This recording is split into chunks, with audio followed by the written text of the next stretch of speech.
الحمدللہ رب العالمین والصلاة والسلام علی سید المرسلین وعلی آلہ واصحابہ اجمعین، اما بعد، اعوذ باللہ من الشیطان الرجیم، بسم اللہ الرحمن الرحیم۔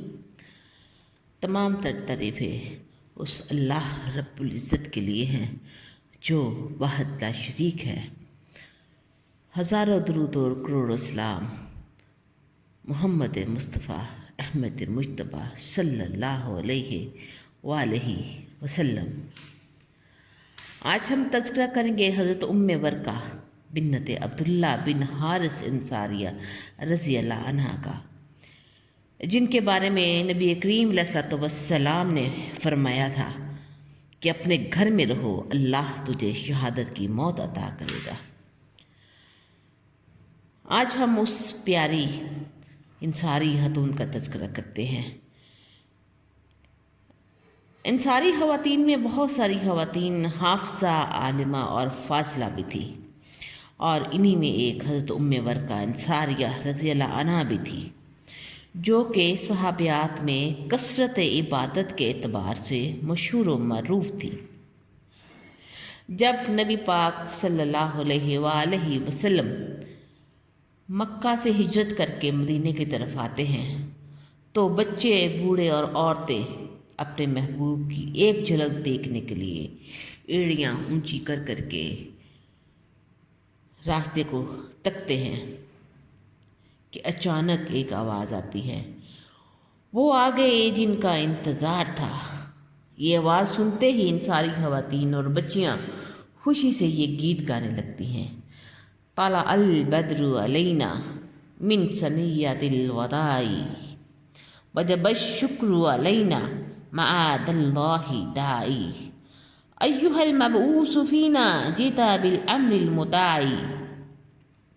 ان پہاڑوں سے جو ہیں سوئے جنوب، 14ویں کا چاند ہم پر چڑھا، کیسا عمدہ دین اور تعلیم ہے، شکر واجب ہے ہمیں اللہ کا، ہم میں نبی بنا کر بھیجے جانے والے آپ ایسا حکم لے کر آئے ہیں جو قابل اطاعت ہے۔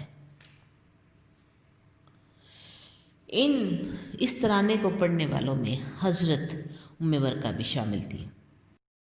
رسول اللہ صلی اللہ علیہ وآلہ وسلم آپ کی بہت عزت کیا کرتے تھے، اور آپ نے اس خاتون کو حکم دیا تھا کہ وہ اپنے اہل خانہ کو جماعت نماز پڑھانے کے لیے تیار رہے۔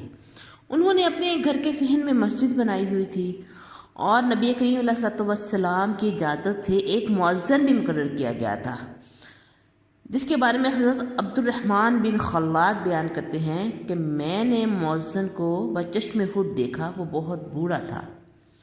اس طرح حضرت ورقہ انصاریہ رسول اقدس صلی اللہ علیہ وآلہ وسلم نے ان کو عورتوں کا امام بھی مقرر کیا ہوا تھا۔ نماز کے علاوہ وہ علم و زہد و تقوی میں بھی خواتین ان کی اقتداء کرتی تھیں، ان کے سے مشاورت کرتی تھی۔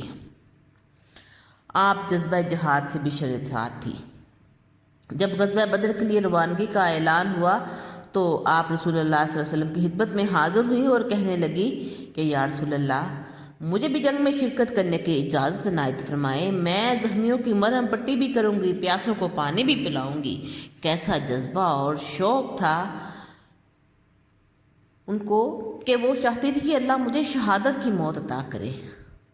آپ صلی اللہ علیہ وآلہ وسلم میرے آقا و مولا نے جب یہ جذبہ اور شوق اور ولولہ دیکھا تو ارشاد فرمایا، اے ورقہ، تم اپنے گھر میں رہو، اللہ تعالیٰ وہی شہادت کا مرتبہ عطا کرے گا۔ جیسے ہی اس پیغام کو حضرت ورقہ نے سنا تو خوشی خوشی اپنے گھر کی جانب واپس لوٹ گئیں، اور دن رات اسی انتظار میں بسر ہونے لگی کہ کب شہادت کا پیغام آتا ہے۔ ایک روز آقا علیہ الصلوۃ والسلام اپنے چند اصحاب کو ساتھ لے کر ورقہ انصاریہ کے گھر تشریف لے جاتے ہیں، اور فرماتے ہیں کہ کون ہے جو اور میرے ساتھ جانا چاہے گا، جس نے زندہ شہید خاتون کو دیکھنا ہے۔ صاحب کے ساتھ آپ ان کے گھر تشریف لے جاتے ہیں، خیریت دریافت کرتے ہیں اور وہاں پہ آرام بھی کرتے ہیں اور پھر تشریف لے آتے ہیں۔ حضرت ورقہ کی شہادت کے بارے میں اللہ تبارک و تعالیٰ نے وحی کے ذریعے نبی کریم علیہ الصلوۃ والسلام کو آگاہ کر دیا تھا، لیکن گھر میں شہادت کیسے نصیب ہوگی اس بات کی سمجھ کسی کو نہیں آ رہی تھی، جبکہ یقین ہر ایک کو تھا کہ یہ شہادت والی موت حضرت ورقہ کے نصیب میں ہونی ہی ہے۔ حضرت ورقہ خود اس انتظار میں تھی کہ شہادت کا اعزاز حاصل کرنا ان کے نصیب میں ہے، کیونکہ رسول اقدس صلی اللہ علیہ وآلہ وسلم کی زبان مبارک سے یہ بات نکلی ہوئی ہے۔ اور کیسے ہو سکتا ہے کہ ہمیں یقین نہ ہو اور وہ کہتے کہ تو نے شہید ہونا ہے اور میں شہید نہ ہوں۔ اسی طرح حضرت ورقہ نبی کریم علیہ الصلوۃ والسلام کے دور رسالت کے گزرنے کے بعد عہد صدیقی بھی بیت گیا، پھر سیدنا فاروق اعظم رضی اللہ عنہ کا دور خلافت شروع ہوا۔ تب حضرت ورقہ کے پاس ایک غلام اور ایک کنیز تھی۔ آپ نے ان دونوں سے یہ کہہ رکھا تھا کہ میری وفات کے بعد تم آزاد ہو جاؤ گے۔ ان دونوں نے مل کر منصوبہ بنایا کہ ہماری جو مالکہ ہے اللہ جانتا ہے اس کی عمر اب کتنی لمبی ہے، کیوں نہ ہم سوتے میں ہی اس کو ہلاک کر دے تاکہ ہم آزاد ہو جائے۔ آزادی کے لالچ میں انہوں نے حضرت ورقہ انصاریہ کو گہری نیند سلا دیا، سوتے میں ہی ان پہ وار کر دیا اور اوپر چادر ڈال کر گھر سے غائب ہو گئے۔